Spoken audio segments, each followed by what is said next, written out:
ఇక ఈ నెల 16న జరిగే దేశవ్యాప్త సమ్మె గ్రామీణ బంధం కార్మికులందరూ విజయవంతం చేయాలని కనీస వేతనం 26,000 రూపాయలను ఇవ్వాలని మున్సిపల్ కార్మికుల యూనియన్ జిల్లా కార్యదర్శి అగ్గిమల్ల స్వామి డిమాండ్ చేశారు. సిఐటియు కార్యాలయంలో తెలంగాణ మున్సిపల్ వర్కర్స్ అదేవిధంగా ఎంప్లాయీస్ యూనియన్ సిఐటియు ఆదిలాబాద్ జిల్లా ఆధ్వర్యంలో మున్సిపల్ యూనియన్ జిల్లా సదస్సు నిర్వహించారు.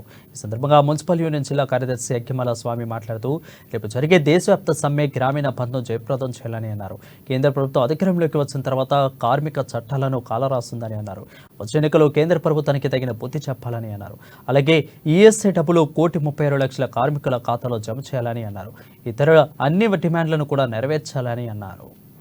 రిమ్స్ కానీ అమాలీలు కానీ బేవరేజ్ అమలులు కానీ అనేక రంగాల్లో పనిచేస్తున్న కార్మికులందరూ ఈ దేశవ్యాప్తంగా సమ్మెలో భాగంగా అందరూ కూడా ముందుకు రావాలని చెప్పేసి కోరుతూ ఈరోజు సిఐటియు జిల్లా కమిటీ సమావేశం నిర్వహించుకుంటూ ఉన్నాం.